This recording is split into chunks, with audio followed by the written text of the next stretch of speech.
Hola, muy buenas noches. Quiero pasar a saludarte. Tengo excelentes noticias para compartir el día de hoy. La honra y la gloria sea para el Señor. Teníamos 3 personas supremamente delicadas en UCI y ya en este momento de la UCI salieron, estuvieron en piso, en la clínica y ya se encuentran finalmente en su casa. Y esto es un motivo de alegría para nosotros muy grande para seguir orando, no solamente por los temas de salud, sino por todas las diversas situaciones que se pueden presentar. Y estamos felices de que así como ellos salieron, queremos que muchas más personas que han estado delicadas o con algún tema de salud puedan gritar victoria en el nombre de Jesús. Y seguimos orando por más, seguimos orando también por las personas que están en procesos de quimio, de radioterapia, personas que están en su casa sin tratamiento aún o sin un diagnóstico correcto, personas que están próximos a una cirugía y todos los temas donde necesitemos apoyo en oración. Para eso estamos. Escríbanos, nuestro correo está en nuestra página web y estaremos ahí para apoyarlos siempre. Hoy tenemos un tema maravilloso. Continuamos con el estudio de las familias. Este estudio es muy importante porque hablamos de todo lo que vivieron los diferentes personajes que encontramos en la Biblia. Y esto es maravilloso porque así como hubo grandes bendiciones, también hubo equivocaciones, pero vemos siempre el amor, vemos el acompañamiento, pero también vemos la misericordia del Señor siempre acompañándolos. Pero antes de iniciar, ¿qué tal si tenemos un tiempito, unos minutos de adoración para decirle: Señor, a ti me rindo, Señor, gracias, Señor? Y decirle: te amamos, Señor. Gracias, Señor, estamos ante tu presencia. Venimos a entregar nuestra vida, Señor. Tú tienes el control de todo lo que pasa, Señor. Te amamos, Señor, te adoramos, te exaltamos. Gracias, Señor. Gracias, Señor. Con lazos de amor nos has traído, Señor. Y estamos a ti, Señor, a tus pies, Señor. Gracias, Señor, por todo lo que tú has hecho en nuestras vidas.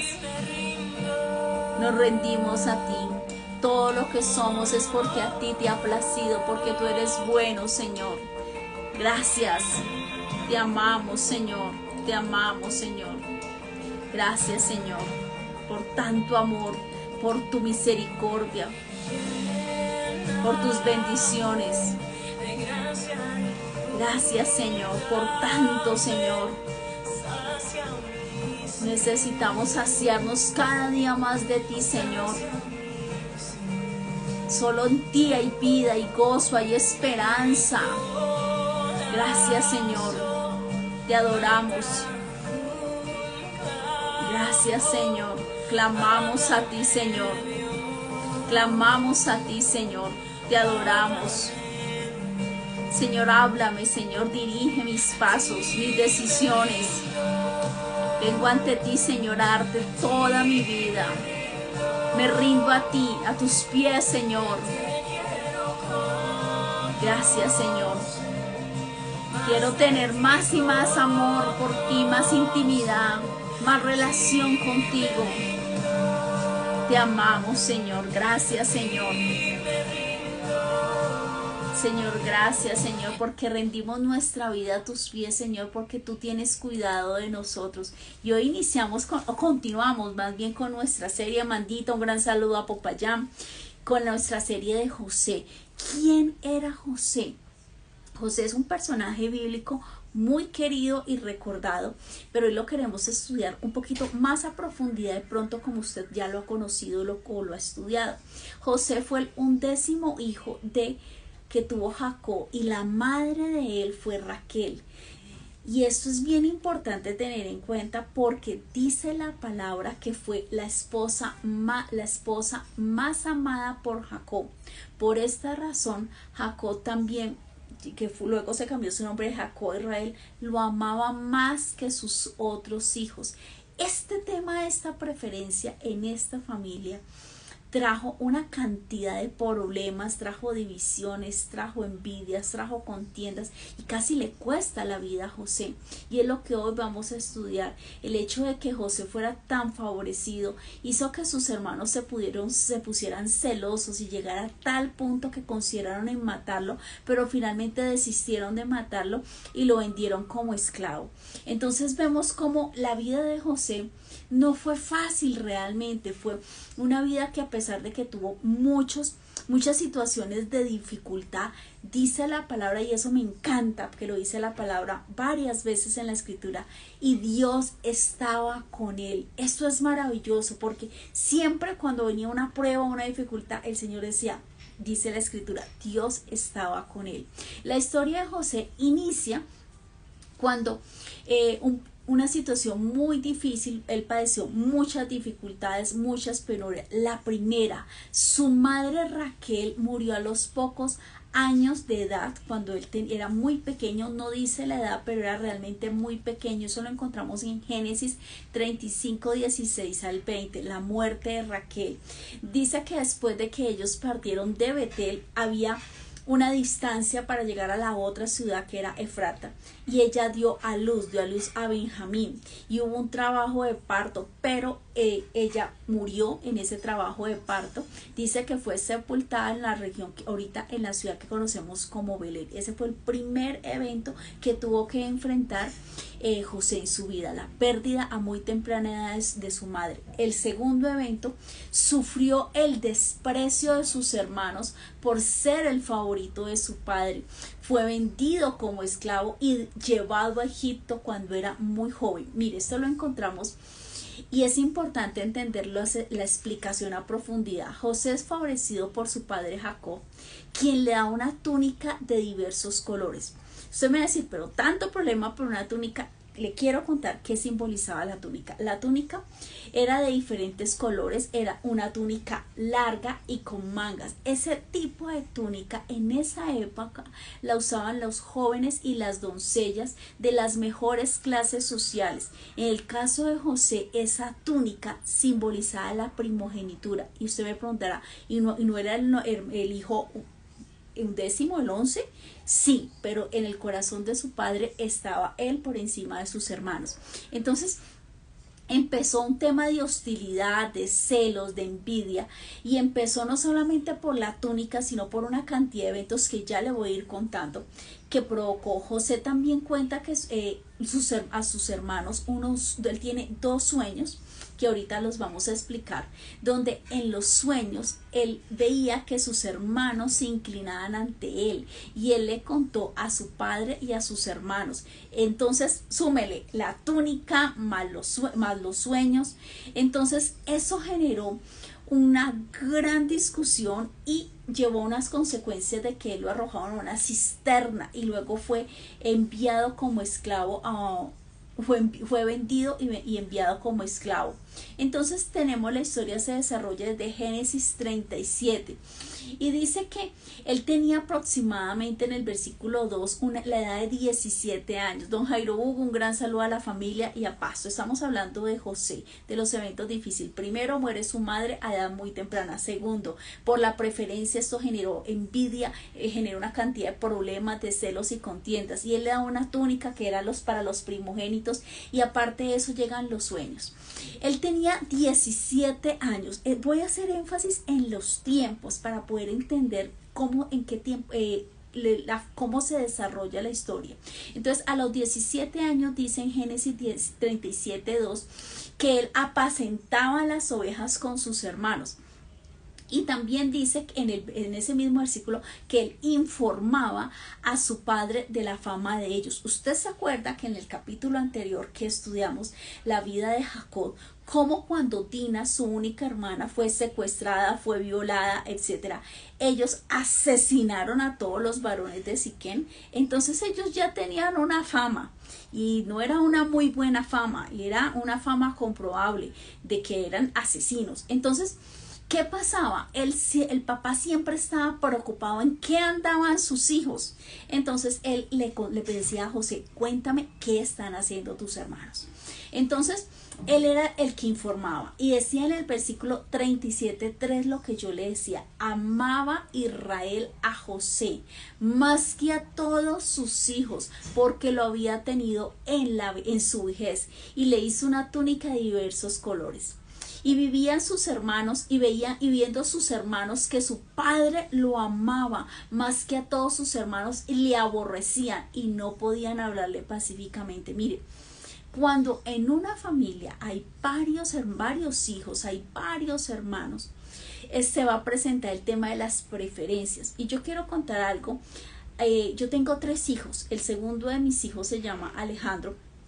Cuando yo estaba en el octavo, más o menos terminando el 7º a 8º mes de embarazo, yo tuve un accidente automovilístico. Fue brutal el accidente, a tal punto de que el niño le dio dentro del vientre un infarto. Entonces hubo que programar una cesárea de urgencias. Finalmente nace por una cesárea y está supremamente grave el niño, y está en una UCI durante casi 15 días, que no sabíamos si el niño iba a sobrevivir. En esa época yo aún no conocía al Señor. Había escuchado, como dice Job, había escuchado de Dios, pero no tenía esa relación y ese encuentro con el Señor. Fue un momento difícil. Después de que el niño sale de la UCI, a mí me descubren un cáncer. En el proceso de cuando yo doy a luz, encuentran el cáncer, estaba en grado 2, había acabado de dar a luz, y en menos de 15 días el grado de cáncer tipo 2 pasó a nivel 3. Entonces yo no pude lactar, yo no pude hacer muchas cosas que me hubiera gustado estar con mi bebé, y estaba en un proceso, imagínese, oncológico. Usted se puede imaginar el resto de la historia. Fue un momento en donde yo tenía un bebé prematuro, estaba prácticamente con una enfermedad, con un diagnóstico terrible, no podía alimentar, no podía estar con mi bebé, estaba débil. O sea, se juntó una cantidad de situaciones en ese momento. Finalmente, durante todo un año, fue un año supremamente complicado. Y durante ese año, como yo no tenía esa relación con el Señor, yo vivía con un miedo, vivía con una zozobra. En qué momento el niño se me ponía se me ponía malito otra vez. Y vivíamos en Cali. Siempre que llovía, el niño automáticamente decía eso. No podía respirar. Entonces yo vivía de EMI en EMI. En EMI ya me conocían porque yo vivía llamando, me iba para la clínica, el niño estaba hospitalizado. Fue un año, y súmele eso, mi proceso de oncológico. Entonces fue un momento difícil, y en ese momento yo ya tenía otro niño, pero estaba aún muy pequeño, que se llama Nicolás, mi otro hijo. Pero toda mi atención estaba solamente en el niño, pero no era porque yo no amara al otro, sino porque estaba tan enfermo que yo vivía con ese miedo, ese temor. Mire, yo no dormía pensando a qué hora se me acuesta, se me dormía el bebé, no volvía a amanecer. Era un tema angustiante. Entonces, a pesar de que pasaron los años, yo seguí sin superar esa situación. Entonces todo el mundo me decía: oye, tú tienes una preferencia con el niño más pequeño. Yo decía: no, no es preferencia, lo que pasa es que el niño estuvo muy delicado, y yo misma declaraba que el Señor no había hecho un proceso de sanación. Acuérdese, yo no conocía el poder del Señor. Pasó mucho tiempo, y esto fue un tema que cuando ya él estaba grande se agudizó. Después tuve otro niño, y una vez mis hijos me dijeron, y muchas personas me dijeron: es que tú vives y tus ojos están solamente en el segundo, ya él ya respira, ya es un adulto, ya está bien, y tú no has cambiado. A veces cuando somos padres no nos damos cuenta de que podemos tener preferencias, y esas preferencias puede que el origen no haya sido algo malo, como le digo, en el caso mío era por el tema de salud tan delicado, prematuro, estuve infartado, estuve en UCI, pero eso no entregué esa carga al Señor, y yo seguí cargando eso, y en mi corazón todo era una angustia y era un miedo, y eso con el tiempo se fue generando una bolita de nieve. Así se vuelve una bola de nieve, y los hijos crecieron, y había un tema. Y hace un par de años, hasta que el Señor un día me sentó y habló y me dijo: no más, esto tienes que cambiarlo, son 3 hijos, él ya superó, tú entregaste tu vida a mí, tú sabes que yo soy tu proveedor, que yo soy tu sanador, ¿tú crees que yo no sané a tu hijo? Y me dijo: sí, entonces suéltalo. Y fue una prueba muy grande cuando él me dijo: me voy a vivir fuera del país, me voy a vivir a Alemania. Usted se puede imaginar. Y entonces el Señor empezó a trabajar muchas cosas en mí. Entonces, ¿qué le quiero decir? A veces tenemos preferencias, y nosotros mismos no somos conscientes, pero todas las personas alrededor lo saben, y más los propios hijos. Entonces las preferencias destruyen. O hay casos donde todas son mujeres y nació el primer varoncito, entonces la luz de los ojos es el niño. O al contrario, eran puros varones y nació la niña. O era un matrimonio que ya llevaba muchos años y no esperaban tener otro bebé, y ya un matrimonio de muchísimos años y en una edad mayores tuvieron un último bebé que nadie esperaba. Entonces todo es en función del último. Y a veces decimos, pero es porque es el más chiquito, o porque es el niño de la casa, o porque es la niña, o porque estuve enfermo, porque, y nos pasamos la vida justificándonos, entendiendo de que esas preferencias no son buenas, traen divisiones, traen celos, traen envidia. Y eso es importante. Si tenemos hijos, no importa la edad y nos hemos equivocado, no es tarde. Primero, para cambiar, y la forma de cambiar es ir a la presencia del Señor y decirle: Señor, como le dije yo, Señor, no sé cómo hacerlo. Y Él me dijo: entrégame esa área. Y el Señor empezó a trabajar de tal forma que yo me fui nivelando con mis 3 hijos. En ese momento yo diría, no está en un 100%, pero ya estamos, yo diría que en un 95%, y poco a poco. No lo pude hacer sola. Hay muchas situaciones que tú necesitas pedirle al Señor, ir a su presencia, entregarle esa situación y decirle: Señor, te entrego esta situación, ayúdame porque no sé cómo hacerlo. Y esto fue un problema gravísimo que se presentó en la familia de José con sus hermanos. Y como le dije, este tema es delicado y trae consecuencias. Dice en el capítulo 37:11, sus hermanos le tenían envidia. Escuche lo que dice la palabra. Y era un tema complicado. Israel le dijo: ve a ver a tus hermanos, quiero saber en qué andan, en qué se están metiendo ahora. Y resulta que cuando ellos lo vieron venir de lejos, dijeron entre todos: ay, aquí viene el soñador. Así lo dijeron. Y dice en el versículo 20: ahora pues ven y matémoslo. Escúcheme bien, hermanos en sangre, sentados, comieron juntos, vivieron juntos, estuvieron como familia, y un día por la preferencia llegó al tope. Mire, hay sentimientos que se guardan y se guardan y se guardan, y cuando explota la gente dice: oiga, pero ¿qué pasó? Pero no entiendo, son cosas que se callaron, que porque quedaron en lo secreto y tal vez la gente no expresó, cuando menos piensa estallan. No vamos tan lejos, Caín y Abel. Usted va leyendo la Biblia y usted la lee por primera vez, usted lee a Adán y Eva, dice que salieron del Edén, y lee eso, y ve que los hermanos presentan la ofrenda, y usted va tranquilo en la lectura cuando dice: lo mató, y usted dice: Dios mío, ¿pero qué pasó? Se albergó un sentimiento calladamente y estuvo allí hasta que cuando menos piensa la gente explota, y mucha gente no explota gritando o diciendo malas palabras, que aunque está mal es una forma de explotar. Hay veces que las consecuencias son tan drásticas que un hijo es capaz de matar a un padre, o un hermano capaz de matar a otra persona dentro de la misma familia. No estamos hablando de personas externas, dentro del núcleo familiar. Y estas son situaciones que, aunque estuvieron silenciosas, estuvieron calladas, un día explotan y tienen consecuencias. Y mire lo que dice ellos: dice: matémoslo, echémoslo en una cisterna, diremos que alguna bestia lo devoró y veremos qué será de sus sueños. Rubén fue el único que le dijo: no lo matemos, no lo matemos, no derramemos sangre de nuestro hermano, echarlo en la cisterna y no pongáis manos sobre él. Sucedió que cuando luego le quitaron la túnica, y sobre la túnica le pusieron sangre y se la llevaron a su papá, y ellos decidieron venderlo a un grupo de ismaelitas que venían, y lo vendieron a su hermano y lo sacaron de la cisterna, y esta manera José llega a Egipto como esclavo, fue vendido. Mire, usted ve una simbología, una conexión, es la palabra correcta, entre nuestro Señor Jesucristo y José, y se la voy a explicar. Ambos fueron vendidos. El uno, José, fue vendido por sus propios hermanos de sangre, y Jesús fue vendido por la persona más cercana a su círculo, por Judas.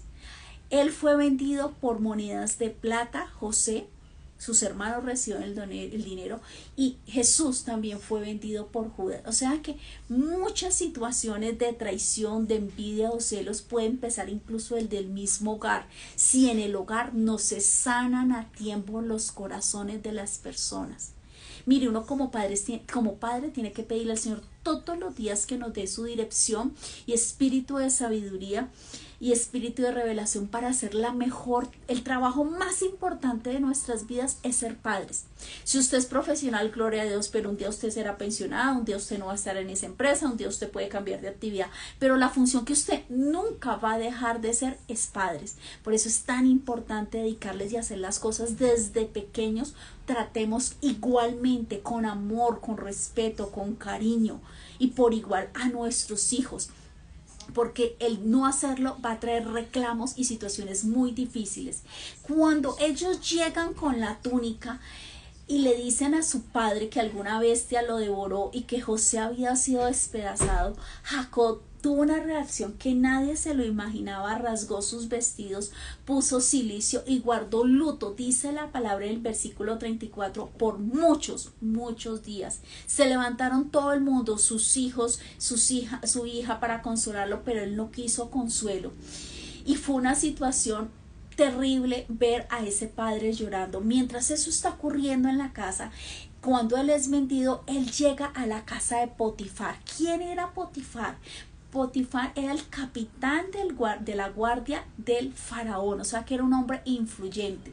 Y viene la tercera situación. La primera es que la madre de él muere cuando él era muy jovencito, entonces su madre marcó un aspecto difícil haber perdido a su madre a muy tierna edad.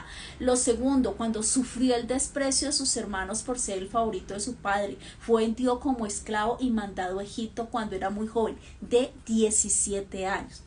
El tercer evento bien importante de la vida de José fue que él estuvo acusado falsamente y fue encarcelado. Entonces no termina la historia de él. Cuando él llega a Egipto, José sirve fielmente al oficial llamado Potifar hasta que es acusado falsamente por la esposa de Potifar y es lanzado a prisión. José demostró un tremendo coraje de integridad al resistir las insinuaciones de la esposa de Potifar.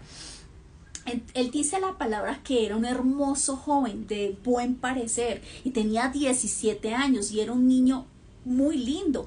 Y entonces este hombre, viendo que todo lo que hacía José era prosperado por Dios, él lo puso al frente de toda su casa.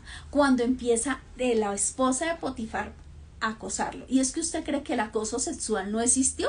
Siempre ha existido, al igual que la brujería, al igual que la prostitución, al igual que muchas cosas vienen desde la antigüedad. Entonces vemos que esta señora lo acosaba y le decía acuéstate conmigo, y dice la palabra que era en el versículo 39:6, era hermoso semblante y de bella presencia.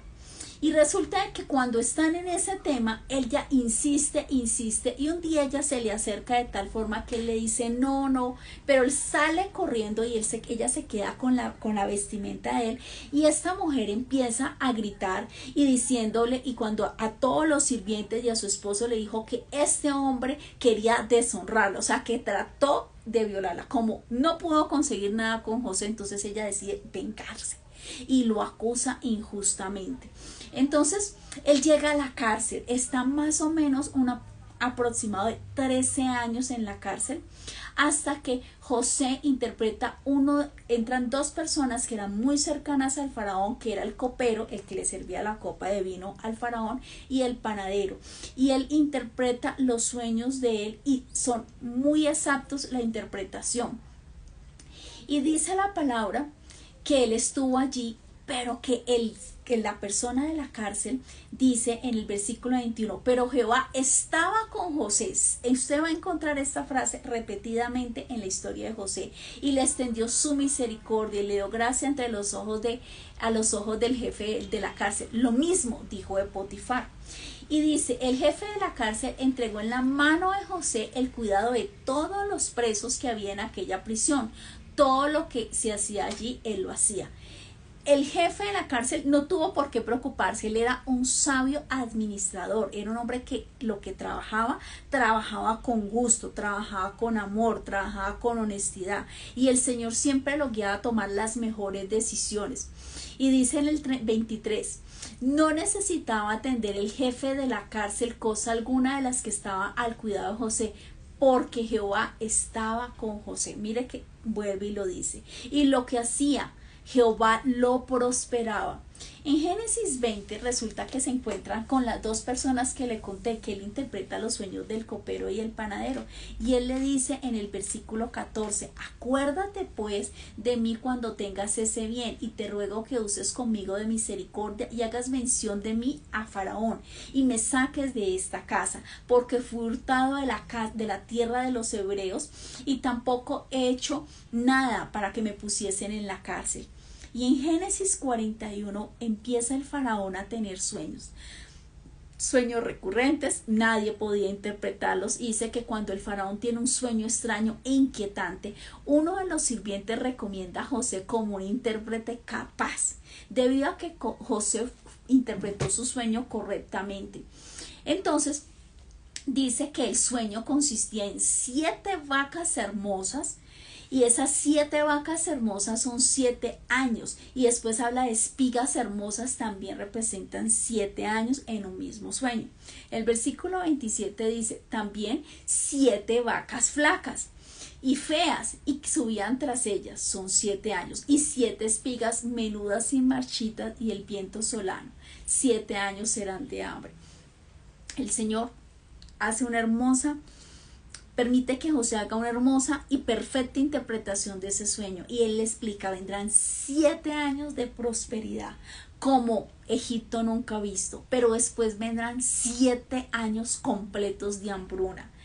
Y él empieza a explicarle, y mira lo que hace el Señor a través de José. No solamente interpreta el sueño, sino que le da la recomendación de qué se debe hacer.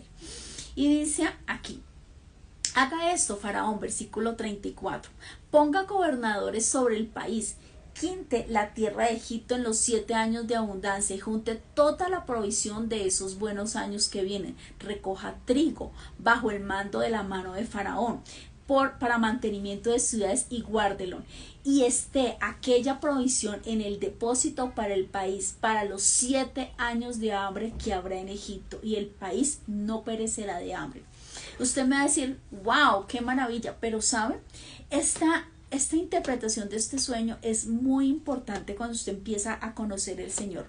Así es en la vida de nosotros. Va a haber momentos en que de pronto usted va a tener una situación económica, un trabajo, ascensos, y va a ser maravilloso, pero siempre los hijos de Dios deben tener ahorros.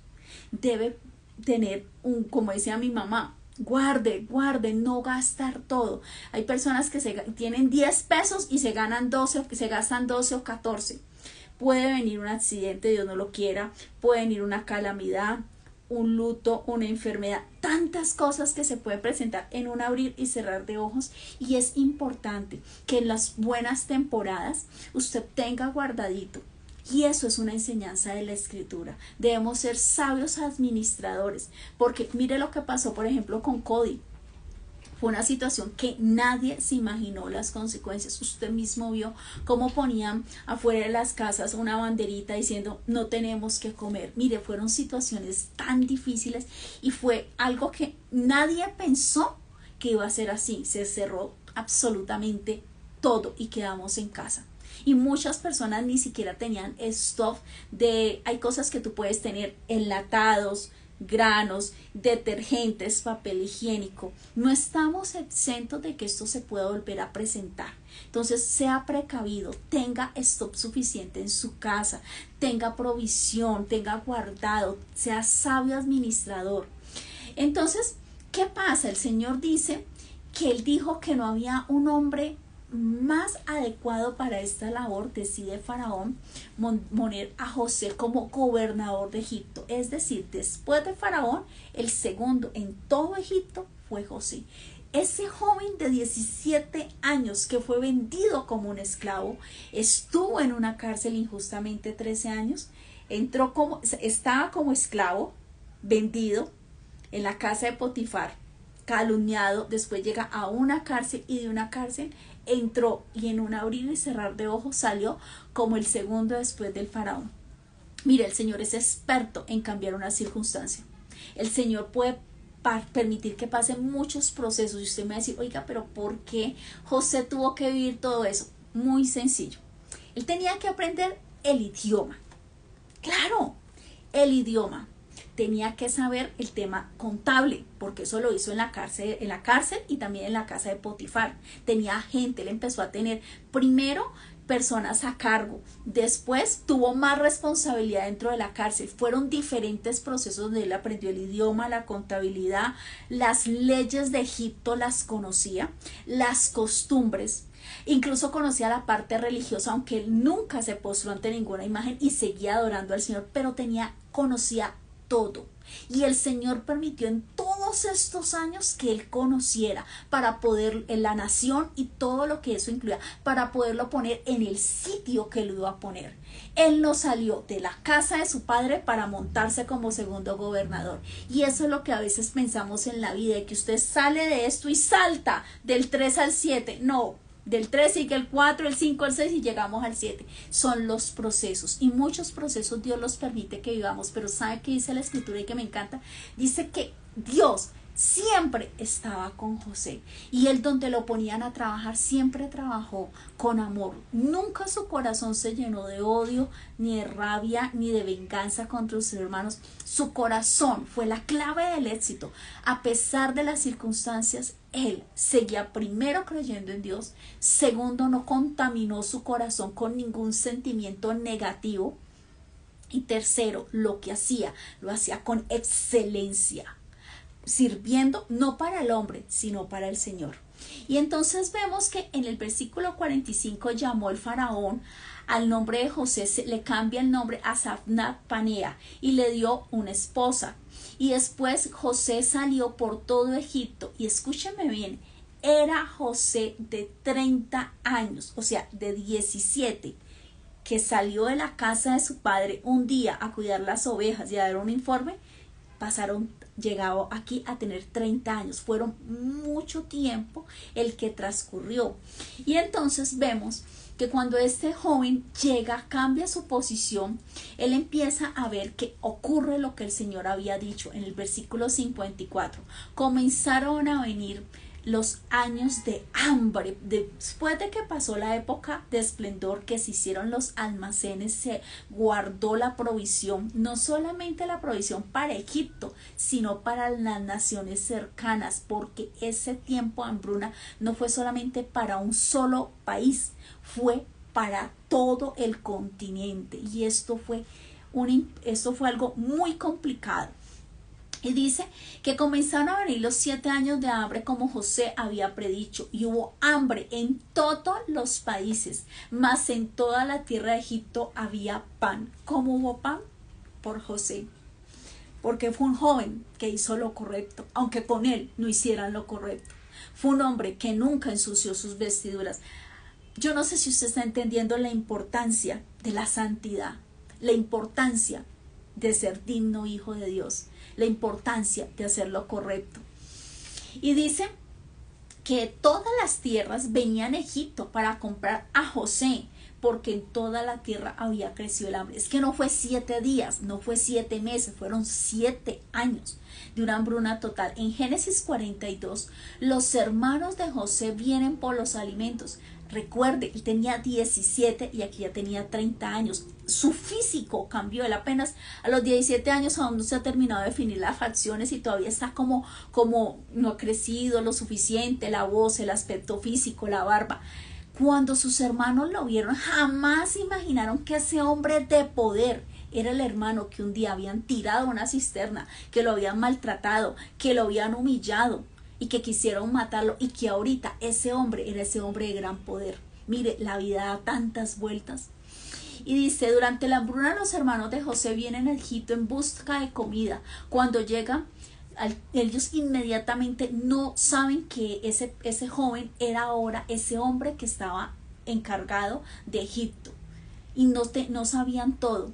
Y se iba a cumplir lo que en el sueño José había dicho años atrás, que sus hermanos se inclinarían ante él. ¡Wow! Génesis 43, los hermanos de José regresan con Benjamín. Él les pone unas pruebas, le dice que cuántos son, los investiga, le dice ustedes son espías, y él dice que eran tantos hermanos, que qué pasó con el otro, dicen que murió pero que queda otro, y dice tráiganme a Benjamín. Y dice, pero ellos van donde su padre y dice, padre, si no traemos a Benjamín vamos a quedar como un mentiroso y cuando se acabe la reserva de comida tenemos que volver y no nos van a vender. Entonces él deja ir a Benjamín.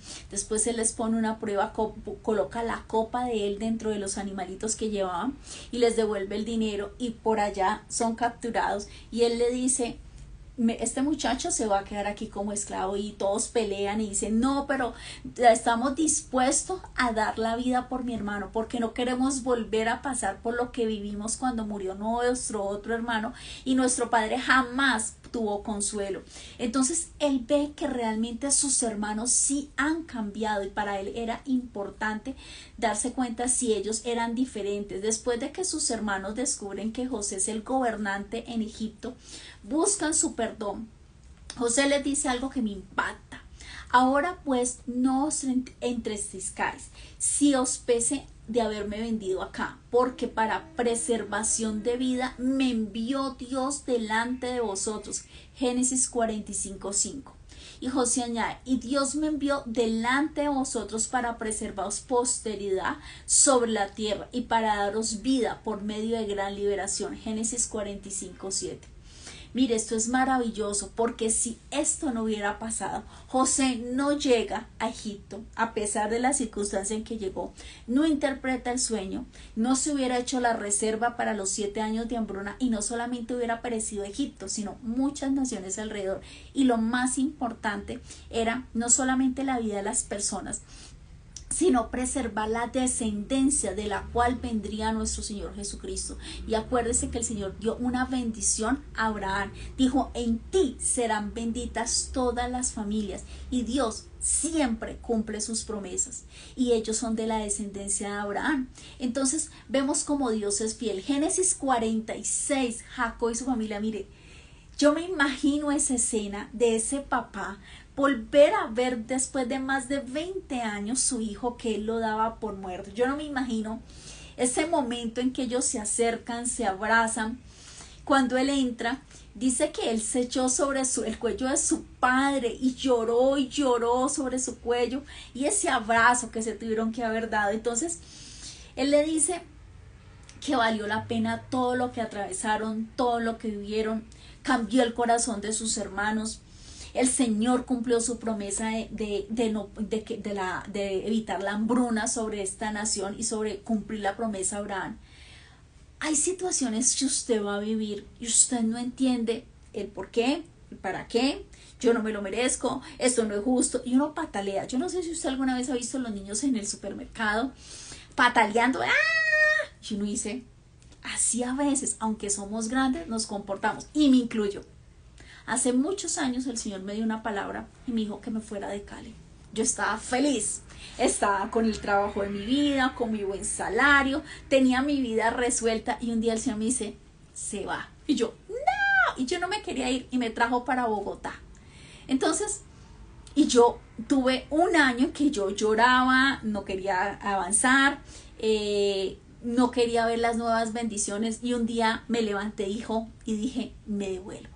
Yo me voy para Cali. Como a veces cuando uno no es así como medio desobediente y no caminaba bien en las cosas de Dios. Y recuerdo lo que Dios me dijo y me dijo, en tu libre albedrío te puedes devolver, pero no habrá una puerta laboral que se abra para ti, porque es que el sitio de la bendición no es allá. Yo te traje de aquí y de aquí te moveré también. No te acomodes. Entonces, usted tiene que aprender a que usted está disponible al servicio del Señor. Es lo que Él diga, como Él diga, cuando quiera y como quiera. Hay dos formas de avanzar. Una, derechito, como hace la ovejita. Y otra, cuando viene el pastor y pim, le pega con la varita. Como quiere. Nosotros decidimos cómo queremos andar.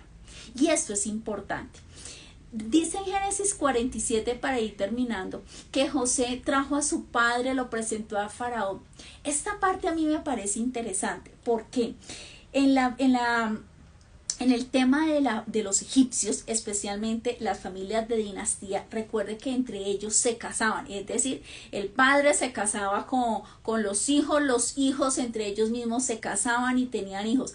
En esa época se decía que era para mantener el linaje porque los faraones ellos se consideraban como dioses. Ahora en día, con la ciencia y con todo lo que se sabe, el tener relaciones no solamente incestuosas, sino que nacían los niños enfermos y con una cantidad de enfermedades genéticas altísimas por mezclarse entre ellos mismos.